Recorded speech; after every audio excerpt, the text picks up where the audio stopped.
생활 속 법률 히어로 이승우 변호사의 사건 파일.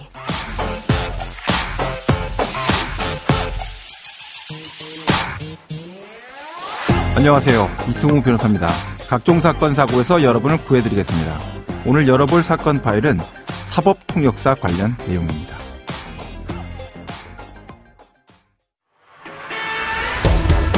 소말리아 해적 5명에 대한 재판이 오늘 오전 부산지방법원에서 시작됐습니다. 닷새 동안 공판이 진행되는데 순차 통역 과정이 매끄럽지 않아서 시간이 많이 걸리고 있다고 합니다. 우리는 이미 언어가 다른 수백만 명의 사람들과 함께 살고 있습니다. 우리가 이들과 사회적으로 통합을 이루면서 협력하고 발전하려면 올바른 노력이 있어야 되겠죠. 이제 그들만의 글, 말 이런 것들을 우리의 말과 글을 배우게 하는 것을 넘어서서 우리도 그들의 문화, 사고방식까지도 이해할 수 있는 학습도 필요하다라고 생각합니다.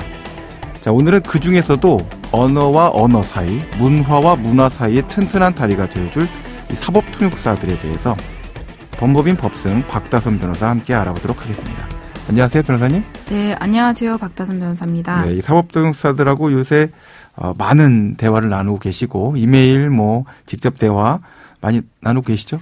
네, 그렇습니다. 네, 여러 가지 어려움도 있고 재밌는 점도 있으실 것 같은데, 자, 먼저 청취자분들을 위해서 사법통역사 이게 어떤 제도인지 좀 설명을 해주시죠.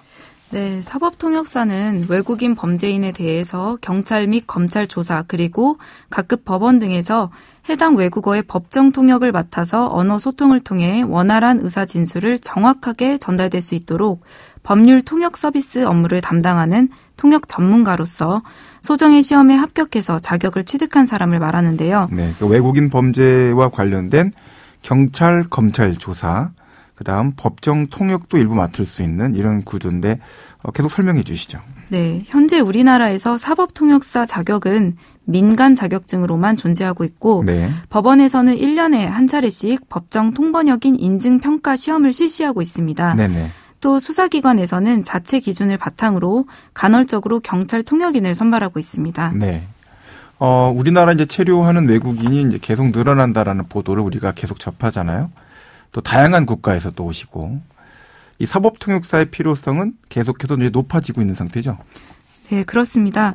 법무부와 경찰청이 수집한 최근 5년간 체류 외국인 현황에 따르면 2019년 국내 체류 외국인은 252만 4,656명으로 정점을 찍은 뒤 코로나19의 영향으로 조금 감소했지만 지난해 다시 224만 5,912명으로 1년 새 15%가 증가했습니다. 네네. 이렇게 많은 외국인들은 다양한 법적 문제에 연루되고 있습니다. 따라서 외국인들에게 그들의 언어로 적절한 법률 조력을 제공할 필요성이 계속해서 증가하고 있습니다. 이게 이제 그러니까 한국어를 모국어로 하시는 분들도 법률 용어를 마주치면 상당히 어려움을 겪잖아요. 사법통역사분들은 사실은 더 하겠죠? 네, 그렇습니다. 그러면 이제 사법통역사들은 실제로 이제 어떤 단계에서부터 통역사로서의 어떤 도움, 이 조력을 제공해 줄 수 있습니까? 네, 먼저 쉽게 말씀드리자면 모든 법적 조력의 단계라고 할 수 있는데요. 네네. 법무법인에서 함께 일하시는 사법통역사분들 같은 경우에는 네. 외국인 의뢰인이 변호사와 처음 상담할 때부터 조력할 수 있고 또 수사기관에서의 조사 단계 그리고 공판 단계에 있는 의뢰인들에게도 사법통역사로서 법적 조력을 제공할 수 있습니다. 네네. 또 한편 법원에서 일정한 시험을 거쳐서 선정된 법정 통역인들은 공판 절차 중에서의 증인 신문 과정을 비롯한 모든 공판 진행 절차를 통역하고 관련 문서를 번역할 수 있습니다. 네.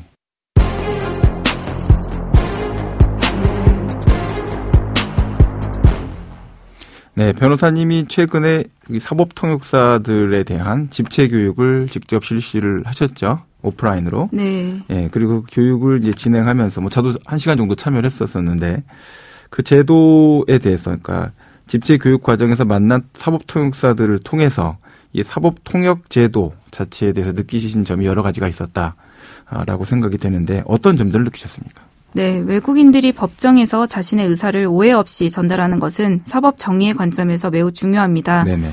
한편 이민자 가정, 외국인 가정, 또 다문화 가정이 우리 사회에 잘 정착함에 있어서는 이들의 소통을 돕는 통역인의 역할이 매우 중요한데요. 네, 그렇습니다. 이러한 취지에서 저희 법무법인에서는 총 14개 국가 언어, 예를 들자면 스리랑카어, 그리고 몽골어, 크메르어, 우즈베크어 등 여러 국가의 언어를 구사하시는 49인으로 구성된 통역인 인력부를 구성했습니다. 네네. 해당 통역인 분들은 결혼 이주 여성, 대사관 근무 경험자, 전직 검찰 수사관, 출입국 관련 공무원 등 다양한 배경을 갖고 계십니다. 네네. 외국인 의뢰인이 법무법인을 찾았을 때 통역사분들은 처음 수사 단계에서부터 변호인과 동행하게 되는데요. 네. 이러한 수사 과정은 교과서의 문자만 보아서는 그 실제 과정을 생생하게 이해하기 어렵습니다. 따라서 저희 법무법인에서는 통역인 집체 교육 과정에서 실제 피의자 신문 조서, 구속영장 청구서, 송치 결정서, 불기소 결정서, 또 공소장 등 직접적인 서면들을 살펴보면서 교과서에는 기재되어 있지 않은 실질적인 주의사항을 전달하였고 예. 집체 교육 이후 실제 통역사님들로부터 개별적으로 전해 들은 바에 따르면 이러한 교육이 교과서에는 없는 내용이어서 실제로 많은 도움이 되었다고 합니다. 현장에서는 사실은 이 내용들을 통번역하시는 게 전부 잘 테니까요. 네. 네네. 또 한편 내국인의 경우 형사처벌을 받는다거나 배우자와 이혼을 했다는 이유만으로 대한민국에서 거주할 수 있는 권리가 제한되지는 않지만 네. 외국인의 경우에는 이러한 사정만으로도 체류 자격 상실 등 불이익이 뒤따를 수 있습니다. 예. 따라서 1차 통역인 집체 교육에서는 외국인의 형사, 가사 사건의 경우에는 부수적으로 체류 자격에 영향을 줄 수 있음을 인지하고 또 관련 문제가 발생했을 때 통역사분들께서 그 대상자에게 현재 어떤 상황인지 그리고 받게 될 처분 등에 대해서 인지할 수 있도록 그러한 교육을 하고자 노력했습니다. 예. 더 나아가서 해당 통역인들과 외국인 범죄 피해자 구제를 위해서 캠페인의 일환으로 출입국 관리법과 관련된 사항을 여러 국가의 언어로 번역해서 SNS상에 공유하는 활동을 전개했고 또 다문화 가정에 대한 인식 개선을 위해서 자발적으로 기고문을 게재하기도 했습니다. 이 사법통역사 분들의 어떤 언어 통번역 그런 이제 수준 자체도 좀 서로 차이가 있고 한국 문화에 대한 이해도의 차이도 좀 존재하는 편이었죠. 네, 그렇습니다. 그 내용들 관련해서 이제 표준적인 어떤 지표를 설정하기에도 좀 쉽지가 않았을 텐데 네. 여러 가지로 고생을 좀 많이 하신 것 같다 생각도 좀 듭니다. 네. 사법통역사 제도가 이제 지금 상당히 우리에게 필요한 제도이고 또 인구 구조 변화와 다문화 가정이 점점 증가함에 따라서 이제 앞으로 더 필요한 제도가 될 것이다라는 생각은 누구나 갖고 있는 것 같고요. 자, 변호사님 앞으로 이 집체 교육 어떻게 좀 더 발전적으로 진행해 나갈 계획이십니까? 네, 1차 통역인 집체 교육 결과 교육이라는 것은 단순히 일방향적인 것이 아니라 학습자와 교수자의 쌍방향적인 커뮤니케이션을 바탕으로 두 주체 모두 동시적인 발전이 이루어져야 된다고 생각했습니다. 네네. 또 법을 가장 실질적으로 느낄 수 있는 현장은 법정이라고 생각했는데요. 예. 사법통역사 분들 중에서 법정에 실제 서본 분들도 계시지만 재판 방청조차 한 번도 해보지 않으신 분들도 계셨습니다. 네네. 이러한 법정에서는 법률 관련 주요 용어 및 최근 이슈가 되는 사안에 대해서 내용을 학습할 수 있고 예. 또 사법통역인으로서 재판을 직접 방청해보는 것은 매우 중요한 사항이라고 판단했습니다. 이러한 판단 하에서 올 6월에 계획 중인 법률통역인 컨퍼런스에서는 통역사와 변호사가 짝을 지어서 약 2개월간 컨퍼런스 발표 준비를 할 계획입니다. 통역인은 자신의 거주지와 가까운 법원에서 직접 관심 있는 재판을 방청하고 또 이를 토대로 변호사와 토의해서 어떻게 하면 보다 원활한 법률 통역을 할 수 있을지 연구하고자 합니다. 네네. 자, 오늘 사법통역사 관련된 이야기 나눠봤는데요. 마지막으로 조언 한번 정리해 주시죠. 네, 변호인으로서는 외국인 사건을 직접 수행하다 보면 아주 사소한 단어의 미묘한 번역의 차이만으로도 수년의 차이가 나는 형벌이 선고되고 또 유무죄가 갈리기도 합니다. 네, 그렇습니다. 그렇기 때문에 특히 법률 통역 분야에서는 전문성이 매우 중요하고 또 소통의 어려움을 해결하는 문제는 필수적입니다. 외국인에 대한 올바른 통역 지원을 하기 위해서 사법통역사는 통역 능력, 즉 언어 능력 한 가지만 갖추는 것은 부족하고 실질적인 법률 지식을 겸비해야 할 것이라 생각합니다. 네. 그리고 이러한 방향으로 나아가기 위해서는 변호사와 통역사의 상호 도움이 필요하다고 봅니다. 예. 변호사로서 잘하려고 해도 사실은 사회 문화 현상 일반에 대한 이해가 좀 많이 높아져야 될 필요가 있거든요. 통역사도 마찬가지다라는 생각을 많이 합니다.